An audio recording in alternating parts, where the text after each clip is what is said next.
everyone, it's Robin, Artist Island Crafts, and welcome to my studio. This is my Whip It Wednesday video where I'm going to show you all the creative goodness that I was working on this week. Thank you guys so much for hanging out with me during the live stream where we worked on this pink and gray basket. And a big thank you to everyone that also caught the replay. I always appreciate when you show up for the live, and I do appreciate when you watch the replay. I tend to be a replay type gal too. I have a hard time catching other channels' live streams, so I always appreciate when they allow it to go onto a replay. Thank you also for all the good comments about the new microphone and, well, the long cord that I had to deal with. I appreciate everyone when they give me tips and tricks and helpful comments. And thank you guys on the replay for letting me know that the video stayed okay all the way through. I was really worried about the sound on the replay. But we worked on this Quilt As You Go pink and gray basket, and someone commented that it would be fun to throw some purple in there too. And yeah, it would be really fun to throw, especially the lighter end of the purples, the light to medium. I think that would look great. I say light to medium because I didn't use any really super dark gray. I kept to the light to medium. Pretty much the same thing with the pinks. Is a little bit. I think this is still more towards the medium. So it worked out really well. We had some fun playing with it. Now I am going to do a shorter version of a tutorial for this Friday's video. I'm hoping to play with the mask so I can show you how to use the lining as the cuff so you don't have to cuff it over and you don't have to have the binding. But you could also just make it like some of my samples here that has no binding, no cuff, no color going over.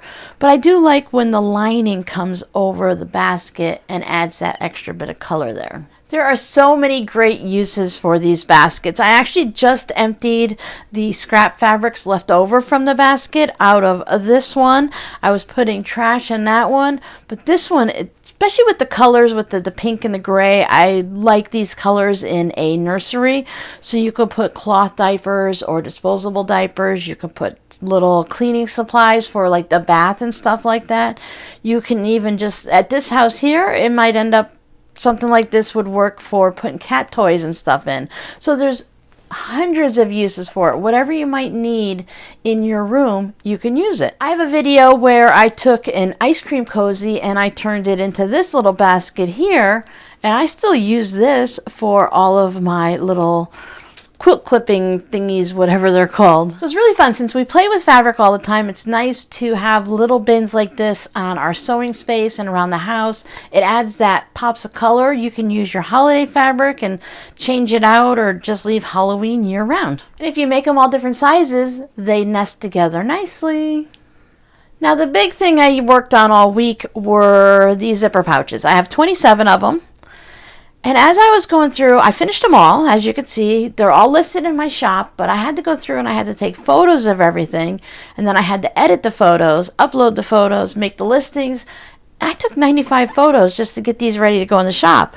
No wonder why it took me 2 days to get them listed. I thought, wow, I feel like I'm going so slow. But no, it just took me a bit because there were a lot of pouches to go through. I'll give you guys a quick rundown, but they're all listed in the shop and they're ready to go. I listed them as the zipper pouch and the coin pouch together. I did take a photo for the little thumbnail that I don't like, so I'm going to have to take 14 more photos because I did them double like this and do new ones because I had these a little too close together and they kind of almost look like they're this weird shape, so I want to take a better picture that they're separate. So I put them together like this, so you can choose this zipper pouch or you can choose the coin pouch, or if you wanted a matching set you can grab both. I just thought that would be less listings so that the shop isn't too crowded and you don't have to scroll through as many. You don't have to scroll through 27, you only have to scroll through 14 or 15 because I don't have a double for the pumpkin one. So for every one of these there is a coin pouch, and the pumpkins, I didn't make a larger zipper pouch yet, only because it's really a little bit away from Halloween still, and I wasn't sure if anyone would want a large zipper pouch like this, so I talked myself into just making the coin pouch, because I thought the pumpkins were really cute on a little coin pouch, but I got a little nervous about putting them into a big zipper pouch. So we have this really pretty fabric with the pink flowers on gray, And then yellow and gray is a really nice combination. I love the pink and gray, and I really have started to appreciate yellows and grays together too. Now, naming some of these got a little hard. The best I could do was yellow flowers on gray and pink flowers on gray. My titles are not the most creative. Cactuses, yep, that's what I named that, a cactus zipper pouch. I thought this reminded me some of the like enchanted forest where you have so we have butterflies and we have mushrooms, and you can picture just a little gnomes or little fairies that are living in there and stuff like that. There's ladybugs. So I thought that was a really fun fabric. The cardinal in the winter trees. This fabric didn't put the cardinals in like small groupings or anything, so I was lucky to get the one there. I lost one there, and like this whole back fabric, all you get is a little tail of it, so there were some very wide open spaces, which is kind of good. You can have a variety of bits if you want it in like a quilt or something. I did pop a cardinal on the coin pouch, and then again just the tail right up there on the top, but it's cardinal. I thought these butterflies were really fun. I like how it has the dark black, well, the dark, yes, black is dark background, but it has some of the lighter colors, and then it has just these little like drawings, outline shadows of the butterflies. I think this one is in the top two. I have two that are tied for my favorite pouches. I love the bee gnomes, the bumblebee gnomes. They are so cute, and there's actual bees on it. And look, his little basket. I just thought that was a really cute one. And the other favorite is the gingerbread. Gingerbread camper, gingerbread house, truck. You got cookies and candy canes. They even have the little stool so when you step down, you can get down. The peppermint wheels for the wheels, just chocolate chip cookies. I just thought that was adorable. This one's a little elegant. I think this one would be really nice for like a little wedding gift or something like that. So it has the purple with the white, and it has the gold, I'm going to say painting on it. All the gold lines. Got to be sunflowers. The sunflowers and the plaid, those go together really well. I like that one. I thought this one was very simple and we'll just call it elegant looking. I didn't notice it at first. I only saw that the bees were the colors with the yellow, but they also have in the light gray that goes through, and then you have the scroll work. There's the little like hive looking type thing, the honeycomb. So I thought that was a really pretty fabric too. The sewing fabric, this one, it's showing up a little darker in the video and the pictures, but this is like if you had black jeans, black denim, and they washed a few times and they get that kind of stoned wash, but in the black sense. So that's what this fabric looks like. It's not a deep dark black or anything like that, so it's a little, I don't think it's going to ever show up in pictures. But it's really still nice, and I like how it's not really deep, dark black. And then this one, black and red, and this kind of I want to call it almost like a creamy gray. This colors look really nice together. Black and red is my daughter's favorite go-to colors. That's the quilts. I've made her 2 of them now, and both of them have been, well, the first one was all black and white and red, and then the second one was similar, but with Harry Potter fabrics. So all of those are listed in the shop. As I said, they all have their little companion zipper pouches to go with it. And while we're talking about zipper pouches, while I was packing to move here, I came across these zipper pouches. Now, I know I had listed and sold I think I sold 2 of these Hershey's pouches. I purchased several little strips of this like canvasy material. They had I had 3 of them with Hershey's on it. Some had different candy names or other things. There was just a variety of ones that I purchased with holidays and stuff. So I turned the Hershey's into a pouch. The bottom had enough fabric that I could do this, but the top was cut just like 1/4 of an inch over the where the words are and everything, so it didn't have a lot of the canvas above it. So I think it's very easy to read that it's still Hershey's.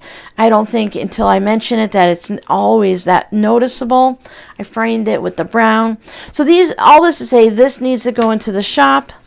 I think this one was in the shop at one point, so I will put either a tie or I'll put a tassel on this. This needs to go back in the shop. I have these coin pouches that I'm pretty sure were in the shop. I think they just expired and didn't get relisted. I know I had a sale where I sold a bunch of these, so these were probably just ones that didn't go on that flash sale. So again, I'll probably put tassels or something, and into the shop they go. But I don't think you guys have seen these pouches at all. And if you did, they were a long time ago, early on in the channel. I came across a pattern somewhere online. I don't remember where it was, but they showed you how to put two fabrics together for a zipper pouch, and then you take this fabric and you made an applique, and it's just a raw edge applique, so it's going to fray a little bit. It does have heat and bond underneath it. I know I did that and I can feel it. And then I just straight stitched over it. And so you put different alphabet letters of the alphabet on it. And then on the back I have this. Now these only have a lightweight interfacing on it. So I'm going to go ahead and list these in the shop after I give them a nice press, hit them with the lint roller, and just get them all ready to go. But I'm going to list these at a lower price. And you can see this is a while ago, before I even learned that simple trick of you hold on to the outer pouch, and I just put my finger inside and lift the lining up a little bit so I'm not holding on to it. I put my finger up underneath here, and put my thumb on the zipper, and I can just gently bring that zipper up so it's not such a deep down curve to it like that.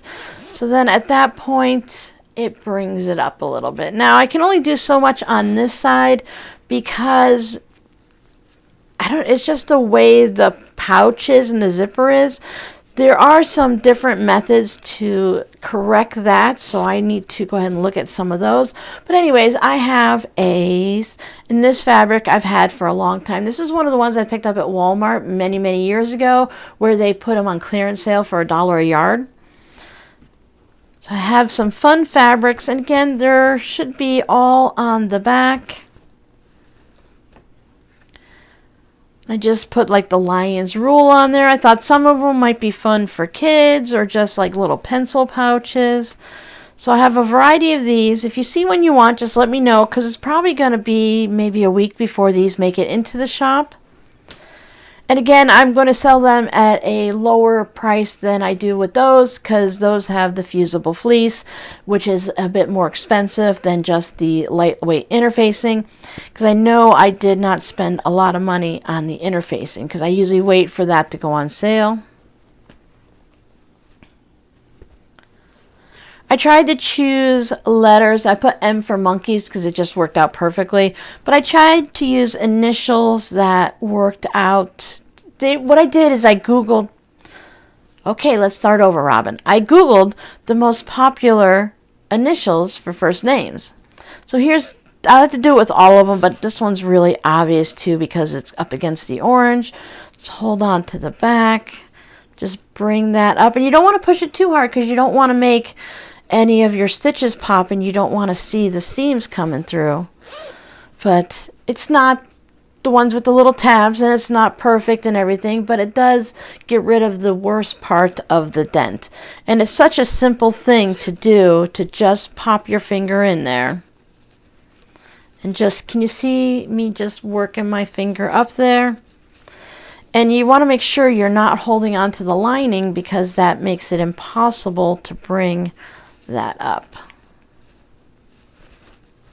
So yeah, I just Googled the most popular initials, and then I chose them, and I made a couple for some of them and not for others. So I just need to make sure, because I know one of these doesn't have their lining sewn, but I don't know if it's in this pile. So let's say, and make sure everyone gets a good press, get them lint rolled, and I will put these all in one listing if possible. I don't know how many I can have listed in one listing. I know I can only have 10 photos, so that means one photo for the thumbnail and then 9 more. So there'll be more than one in a photo, but it'll be really easy to see. And just know that the fabric that's on the front is the same fabric that's on the back. This was a fun fabric. I like the little foresty fabrics with the mushrooms and stuff like that. So that's everything I worked on because, as I mentioned, the zipper pouches here took me an entire week. So your scrappy word for today is week. What did you work on this week? Did you work on something crafty? Or is it summertime still where you're at? So you've been out working on the yard. Maybe it's time to clean your windows or get your garden going again. I know a lot of people have had either too much rain or not enough rain, and they've been planting multiple gardens. Some vegetables just can't handle the heat and the drought, of course, so they end up replanting them.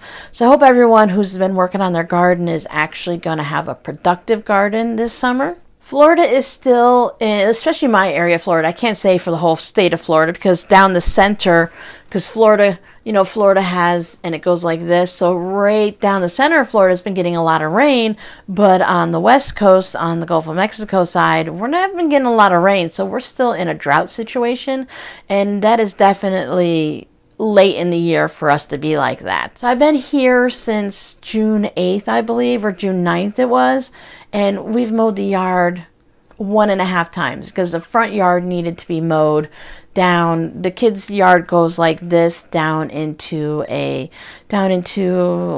call it a ditch where the rainwater can collect and go through all of the different pipes underneath the driveway and stuff. So that tended to get a little bit wet, and so the grass grew and we had to mow in there. So we'll just say we've mowed the yard twice since I've been here. Normally we mow yards twice a week in the summer, sometimes 3 times a week.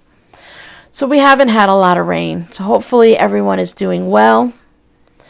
For us, it's that Saharan dust that's coming over from Africa and stuff, which is beneficial and detrimental. It keeps us from getting a lot of rain, it keeps us from getting storms, and it sure does make some gorgeous sunsets. So I'm going to stop rambling before all I'm doing is talking about mowing the yard or not mowing the yard. And I'm going to say I hope you guys have a great week, and I'll see you on Friday where I'm going to show you hopefully it's going to be a quick and short video on how to make a fabric bin. So I hope to see you guys on Friday, and have a great week. Bye.